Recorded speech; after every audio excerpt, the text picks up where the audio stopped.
you know, he's sacrificing a lot and getting a lot of praise, I'll tell you, but he's also getting hit, and we would expect that, and that's the way it works. So I'd like to have Elon Musk please say a few words. Well, thank you, Elon. Thank you, Mr. President. I actually just call myself a humble tech support here, because this is actually, as crazy as it sounds, that is almost a literal description of the work that the DOGE team is doing, is helping fix the government computer systems. Many of these systems are extremely old. They don't communicate. There are a lot of mistakes in the systems. The software doesn't work.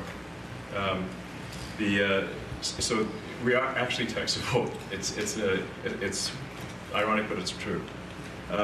The overall goal here with the DOGE team is to help address the enormous deficit. We simply cannot sustain as a country $2 trillion deficits.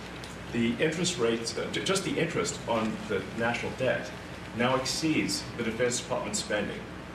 We spend a lot on the Defense Department, but we're spending like over $1 trillion on interest. If this continues, the country will become de facto bankrupt. It's not an optional thing, it is an essential thing. That's the reason I'm here. And taking a lot of flack, and getting a lot of death threats, by the way. I mean, I like to stack them up, you know. But if we don't do this, America will go bankrupt. That's why it has to be done. And I'm confident at this point, knock on wood, you know, knock on my wooden head, there's got a lot of wood up there, that we can actually find $1 trillion in savings. That would be roughly 15% of the $7 trillion budget. And obviously that can only be done with the support of everyone in this room. And I'd like to thank everyone for your support. Thank you very much. This can only be done with your support. So it's really, DOGE is a support function for the President and for the agencies and departments to help achieve those savings and to effectively find 15% in reduction in fraud and waste. And we bring the receipts. So people say, like, well, is this real? Just go to doge.gov. We line item by line item, we specify each item. So, and I should say, we will make mistakes. We won't be perfect, but when we make a mistake, we'll fix it very quickly.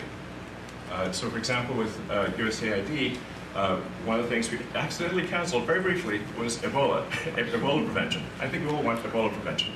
So we restored the Ebola prevention immediately, and there was no interruption. But we do need to move quickly if we're to achieve a $1 trillion deficit reduction in financial year 2026. It requires saving $4 billion per day, every day, from now through the end of September. But we can do it, and we will do it.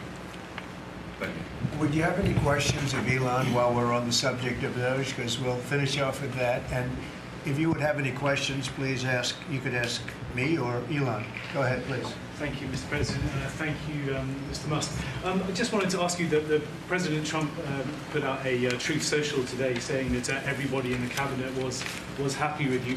I just wondered if you had heard otherwise, and if you had heard anything about members of the cabinet who weren't happy with the way things were going, and if so, what are you doing to address those any dissatisfaction? Hey, Elon, let the cabinet speak just for a second. Yeah. Is anybody unhappy with Elon? If you are, we'll throw him out of here. Is anybody unhappy?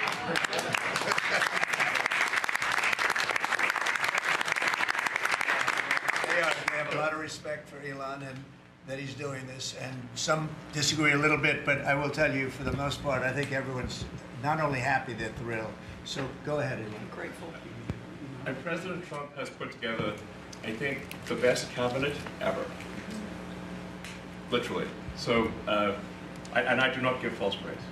This is an incredible group of people. I don't think that such a talented team has actually ever been assembled. I think it's literally the best cabinet that the country has ever had, and I think the company should be incredibly appreciative of the people in this room. Mr. Musk. Go ahead, please. Yeah. Mr. President, thank you, Mr. Musk. Are there about half of the government employees so far appear to have responded to your request for what they've been doing over the past week? Is there a timeline in place for next moves for people being fired, and when can people expect to see results of that? Yes. Well, to be clear, I think that email perhaps was misinterpreted as a performance review, but actually it was a pulse check review. Do you have a pulse? Do you have a pulse and 2 neurons? So if you have a pulse and 2 neurons, you can reply to an email. This is, I think not a high bar, is what I'm saying. This is, anyone can accomplish this. But what we are trying to get to the bottom of is we think there are a number of people on the government payroll who are dead, which is probably why they can't respond. And some people who are not real people, like they're literally fictional individuals that are collecting paychecks. Well, somebody's collecting paychecks on a fictional individual. So we're literally trying to figure out, are these people real? Are they alive? And can they write an email? Which I think is a reasonable expectation for the American public would have at least that expectation of someone in the public sector. Mr. Musk, roughly 1 million employees. It's not a high bar, guys. Come on. Roughly 1 million employees have responded so far to this email. Does that mean that the remaining 1 million or so federal employees now risk being terminated? And is it your understanding and expectation when you post a directive on X that the cabinet secretaries will follow that order? Because several agencies have instructed employees that this is voluntary or not to respond. Yeah. Well, I guess it was like last week, the president encouraged me via Truth Social and also via phone call to be more aggressive. And I was like, okay, yes, sir, Mr. President, we will indeed do that. The president is the commander-in-chief. I do what the president asks. And I said, can we send out an email to everyone just saying, what did you get done last week? And the president said yes, so it did that. We got a partial response. We're going to send another email. But our goal is not to be capricious or unfair.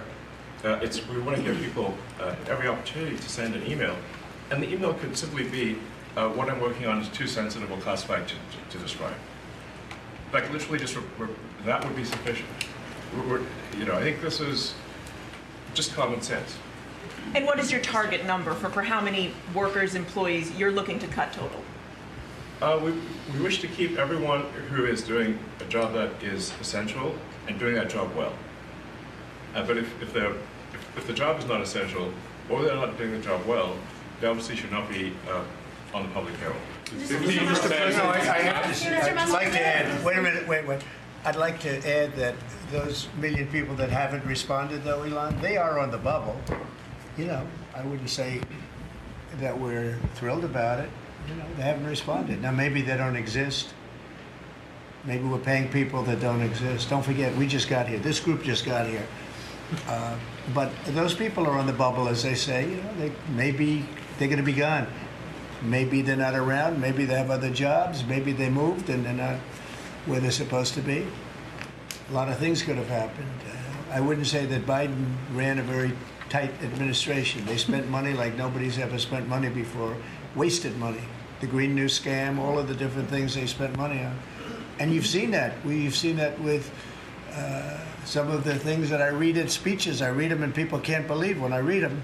20 million here, 30 million here for, a little educational course on something. Circumcision, right? Circumcision. $20 million to inform the people of such and such a country on other things and other things other than that. So, those people are, right now we're trying to find out who those people are that haven't responded. Now, there'll be some agencies, like Marco has people within state that are right now doing very classified, very confidential work, and we understand that, and we've talked, and, has people within state that are right now doing very classified, very confidential work, and we understand that, and we've talked, and, we're being a little more surgical. And Marco's doing a lot of things himself.